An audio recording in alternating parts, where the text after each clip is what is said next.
Naam, asante kwa kuichagua Dixiat Media na ubarikiwe sana na wewe ambaye ni mara ya kwanza kabisa kushuhudia na kufuatilia channel yetu hii ya Dixiat Media. Kama bado huja subscribe, basi subscribe na kushare uendelee kupata matukio na habari kemkem kupitia hapa Dixiat Media. Uko nami Sadiki Bukuku, tutakwenda kuangazia habari mbalimbali za kimichezo kupitia kurasa za mbele za magazeti. Lakini miongoni mwa taarifa zingine ambazo utakwenda kuzisikia ni pamoja na tetesi za usajili ndani na nje ya mipaka ya Tanzania. Kwanza kabisa tuanze na gazeti la Mwanaspoti, ukurasa wa mbele linasema Kamara Hamza waibua kipengele Simba. Mahakama yatoa msimamo wake wa dabi. Yanga yaanza na kiungo mpya. Diala amaliza utata Yanga. Ukurasa wa nyuma wa gazeti la Nipashe nao umeandikwa Simba yaanza usajili mastaa watano kutikavu. Ukiangalia kwa chini pia imeandikwa yagonga hodi Al Hilal Faction yataka kuimarisha kikosi kwa ajili. Ili kusoma zaidi basi jipatie nakala ya Nipashe. Upande mwingine Yanga kurejea tena Zanzibar finali FA.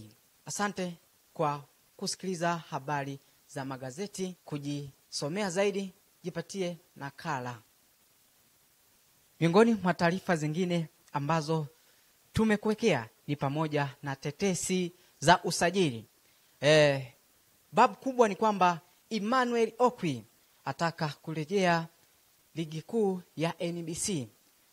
Baada ya kuachana na klabu yake ya Eskigali, sasa ni mchezaji huru. Klabu ya Pamba kutoka Mwanza imemwekea kitita Emmanuel Okwi. Tetesi nyingine ni kwamba Faisal Fetoto bado sekeseke lake limeendelea kuwa atakwenda kucheza wapi, na mpaka sasa habari zinazovuma ni kwamba Fetoto amemalizana na klabu ya Simba. Miongoni mwa taarifa zingine, Simba yatafuta kiungo mahiri mbadala wa Jean-Charles Ahoua. Kuna taarifa Jean-Charles Ahoua ametakiwa na klabu ya timu ya Kaizer Chiefs.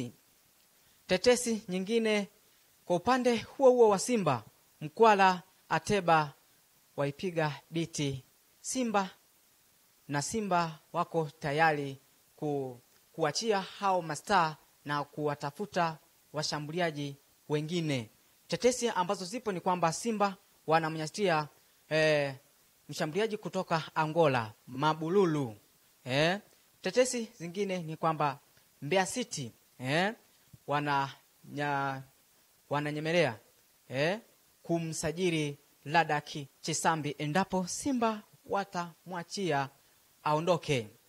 Lakini pia tetesi zingine ndani na nje ya mipaka yetu ni kwamba klabu ya Wydad Casablanca imeulizia tena kupata huduma ya mshambuliaji kutoka Yanga Clement Mzize.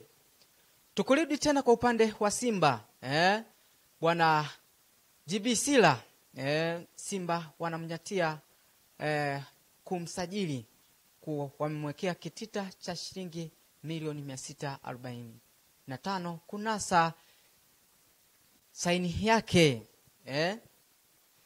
Asante sana. Miongoni mwa taarifa zingine ni kwamba mechi za kalenda ya FIFA za kirafiki hapo jana zimeendelea. Ni pamoja na Taifa Stars dhidi ya South Africa. Timu hizi mbili zimetwishana nguvu ya bila kufungana bila, yani nyau. Ilikuwa ni mechi nzuri na mechi ya kuvutia. Taifa Stars walimheshimu Bafana, hivyo walicheza kwa nidhamu kubwa sana mpaka matokeo yakabakia 0-0. Asante sana. Na wewe kama ni mara ya kwanza kabisa kufuatilia channel yetu pendwa ya Dixiat Media, basi Usisahau kusubscribe na kulike na kushare. Tuko pamoja na ubarikiwe sana.